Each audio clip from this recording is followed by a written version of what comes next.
¿Sabías que aproximadamente el 93% de la comunicación eficaz es no verbal, mientras que el 7% es hablada? Bueno, pues hablemos un poco de la comunicación. La comunicación es una forma de expresar y socializar.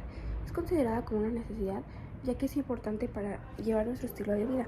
Ahora bien, para llevar a cabo esta comunicación se necesita de un emisor, que es el que emite el mensaje, un receptor, que es el que recibe el mensaje, un contexto, que es el ambiente en el cual se lleva a cabo este mensaje, el canal, que es el medio por el cual va a transmitir el mensaje el emisor al receptor, el mensaje, que es pues el mensaje que va a dar el emisor al receptor, y el código, que el código es un conjunto de signos que ocupa el emisor para llevar el mensaje al receptor, y por último, pero no menos importante, la retroalimentación, que es la contestación que va del receptor al emisor. Bien, ahora observemos un esquema. Pues vemos aquí al emisor, que en este caso es la chica del lado izquierdo, y al receptor, que es la chica del lado derecho. El emisor le está emitiendo un mensaje, que en este caso es hola, a la receptora por medio del canal hablado y con código, que pues en este caso pues es español, es su lengua, no es un código que entienden las dos. Y vemos que la retroalimentación de la receptora es hola, ¿cómo estás? Ahora veamos la pirámide de la comunicación. Bien, en este caso vemos que está el habla, que es una forma de hacer uso de la lengua, que es un idioma que ocupa un número grande de personas, un lenguaje, que es una forma en que se expresa el ser humano, y la comunicación, que es una forma de socializar, en pocas palabras. Ahora seguimos con el lenguaje, lengua y habla. Pero primero preguntémonos, ¿qué es? El lenguaje es una forma en la cual un ser vivo expresa sus sentimientos e ideas, ya sea de forma escrita, oral, etc. La lengua es un sistema de comunicación verbal propio de una comunidad humana. Y por último, pero no menos importante, el habla, que es la acción de hablar o comunicarse con otro humano o ser vivo. Existen varios idiomas. Por ejemplo, puede ser chino, inglés, español, sea cual sea este idioma. Este es, por ejemplo, el lenguaje, y la lengua y el habla pues es la forma en que una persona expresa lo que siente, que eso tiene que ver con la comunicación. A continuación les dejo algunos ejemplos.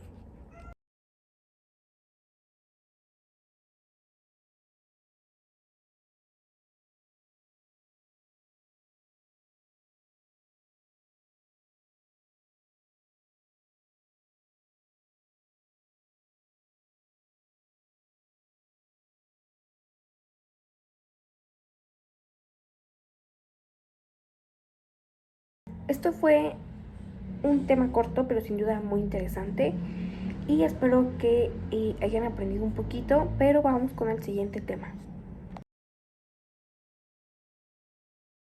Una de las características de la comunicación es que expresas con claridad tus ideas y sentimientos, pero esto solo se logra si conoces con claridad los elementos. Para eso vamos a ver las variaciones de la lengua. Estas surgen a partir del habla de diversas comunidades sociales. En este caso, veremos modismos y lenguas indígenas. Los modismos se ocupan en una determinada región. Estos modismos ya traspasan las reglas de la gramática. Por ejemplo, aquí en México ocupamos la palabra chale, por ejemplo, puede ser de chesco, entre otras más. Algunos se confunden el refrán y el modismo, pero te voy a presentar algunas cosas para que las diferencies. Por ejemplo, el modismo no se conjuga, mientras que el refrán sí. Ahora vayamos con la lengua indígena o indigenismos.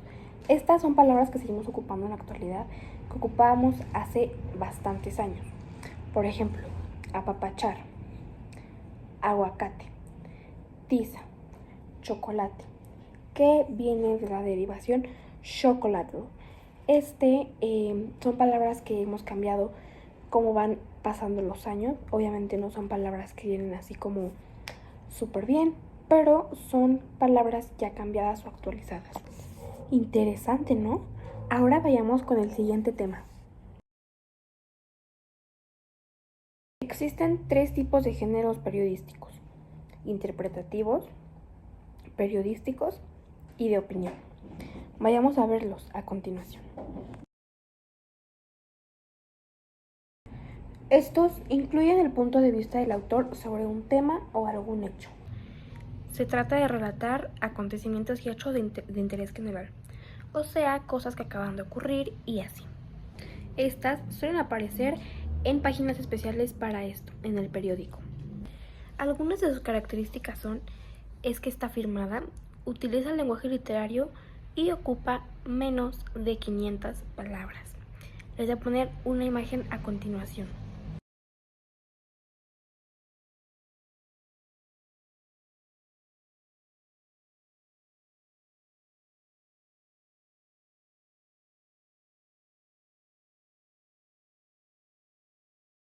Su finalidad es valorar los hechos, esto para que el público pueda dar una opinión. Como su nombre lo dice, tiene intención de informar, dar a conocer noticias y hechos reales, sucesos que han acontecido, etc. Les voy a mostrar un ejemplo muy rápido. Integrantes del Cártel de Sinaloa están reclutando niños y adolescentes a través de videojuegos descargables en teléfonos celulares y consolas.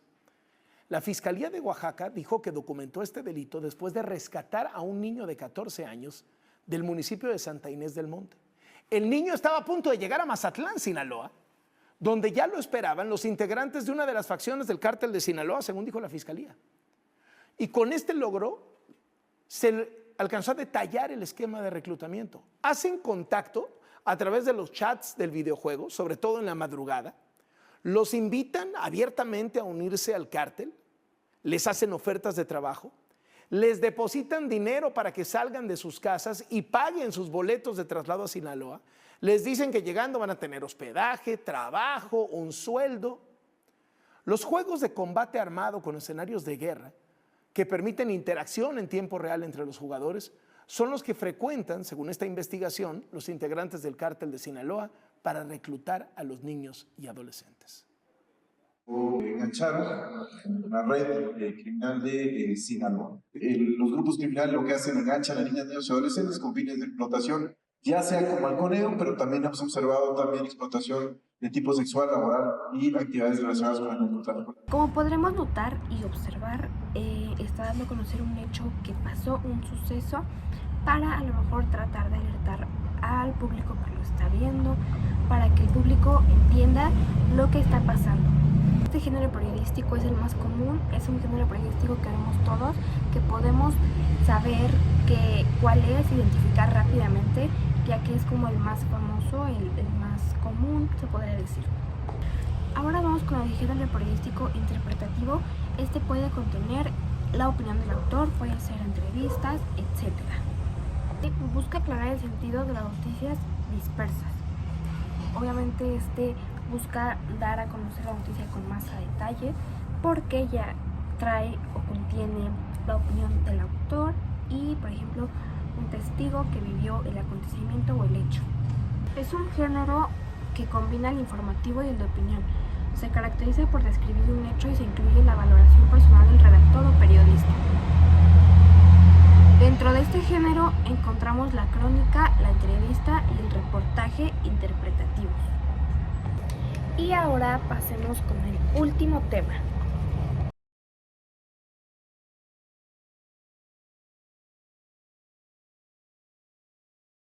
Para cerrar con esta exposición, vamos a hablar sobre las cualidades de la expresión oral, como pudieron ver anteriormente. Primero, vamos a hablar de las cualidades externas. Empecemos con conocimiento del auditorio. ¿A qué se refiere esto? Es conocer a tu audiencia, conocer a tu público y a quién le vas a presentar tu tema. Obviamente tienes que conocerlo para saber cómo te vas a expresar y con qué lenguaje lo vas a hacer. Así es como pasamos a la segunda cualidad externa, o sea, el empleo de la lengua. Como ya les mencioné anteriormente, debes de conocer a tu público para saber qué lenguaje vas a ocupar. Ya puede ser lenguaje informal, lenguaje formal, etcétera, entre otras cosas. Y ahorita les voy a explicar, por ejemplo, si vas a dar tu exposición a personas que sea un tema importante a personas ya mayores, puedes ocupar lenguaje formal, porque la mayoría de veces este lenguaje se ocupa en exposiciones escolares. Ya cuando sea una exposición a lo mejor menos formal, un poco más informal, puedes ocupar pues ya el lenguaje informal, modismos, etc. Ahora vamos con las cualidades internas, o sea, cualidades de nosotros, y vamos a empezar con el autodominio. En este caso, en mi caso, es algo que a mí, por ejemplo, me cuesta mucho controlar, el autodominio. Por ejemplo, en exposiciones escolares es algo que pues sí me cuesta, pero yo creo que es algo que no es imposible, es algo que sí se puede hacer bien, el autodominio. Y esto consiste en, pues como su nombre lo dice, autodominarte, controlarte durante estas exposiciones, saber controlar tus movimientos corporales y claramente pues no mostrar tus nervios a tu audiencia y a tu auditorio. Seguimos con la proyección de emociones, como su nombre lo dice. ¿Esto qué quiere decir? Es transmitir a tu público, a tu audiencia, al auditorio, algún tipo de emoción. Esta emoción tiene que ver con el tema del que estás tratando para persuadir y sensibilizar al público. Ahora seguimos con dicción. Dicción quiere decir que pues la correcta pronunciación de las palabras, que se te entienda cuando estés hablando. Por ejemplo, a mí me acostumbro, yo estoy muy acostumbrada a hablar muy rápido, por lo tanto no se me entiende muy bien cuando hablo o estoy exponiendo. También es algo que tengo que trabajar, pero pues la dicción es la correcta pronunciación y que se te entienda cuando estás hablando sobre tu tema, que tu auditorio, que tu público te esté entendiendo. Ahora seguimos con ritmo. ¿El ritmo qué quiere decir? El ritmo quiere decir que tengas esta habilidad de exponer de manera rápida y constante, que no sea rápida así seguidito, o sea, que sea rápida con un ritmo fluido, que tengas esta habilidad de hablar fluidamente. La fluidez es esta habilidad de poder exponer de manera espontánea y fluida, de manera seguidita, que tengas tus ideas muy claras para poder exponer de manera espontánea. Seguimos con la coherencia. La coherencia quiere decir que tengas una buena estructura en lo que estás diciendo para que se te entienda, que no tengas las ideas como todas revueltas y que tengas las ideas claras, que vayas sabiendo lo que vas a decir. Ahora vamos con la sencillez. Esto quiere decir que utilicemos palabras sencillas, palabras que a lo mejor todo el mundo sepa su significado, para evitar usar palabras como muy rimbombantes, para que tu público no se confunda y sepa de lo que estás hablando. Vamos ahora con claridad. La claridad quiere decir que expreses de forma clara tus ideas, tus pensamientos, de forma ordenada, obviamente. De igual manera, obviamente, para que tu público sepa de lo que estás hablando y el mensaje al que quieres llegar, al que quieres dar, para que tu público entienda tu tema a la perfección. Ahora vamos con volumen. El volumen quiere decir que es la fuerza o intensidad en el que vas a hablar, el que vas a elegir también, y en qué momento usar un tono más alto, un tono más bajo, en qué momento debes ir subiendo el ritmo, etc. Seguimos con tono y modulación. Esto quiere decir que hables de una forma pues modulada, como lo dice su nombre, que no ocupes un tono de voz muy exagerado, que ocupes un tono de voz pues natural, espontáneo, para que hables con más claridad y de forma pues tranquila. Y por último, pero no menos importante, los movimientos corporales y la gesticulación. ¿Qué quiere decir esto? Son movimientos que tú vas a ocupar, hacer con tu cuerpo, para que respaldes tus ideas, para que tu público te entienda a lo mejor de una manera más clara. Por ejemplo, cuando vas explicando algo, moviendo tus manos, moviendo tu cara, a lo mejor un poco tu cuerpo, pero cuando tú te mueves así, como que te empiezas a balancear, mostrando a lo mejor nervios, ahí es cuando esos movimientos corporales ya no están bien, porque le estás dando a entender a tu público que estás nervioso. nerviosa. Y esto también sirve para quitar un poco tus nervios, eso yo lo digo por experiencia. Y pues esto fue toda mi exposición sobre estos temas y espero que haya quedado todo muy claro y pues muchas gracias por ver. Bye.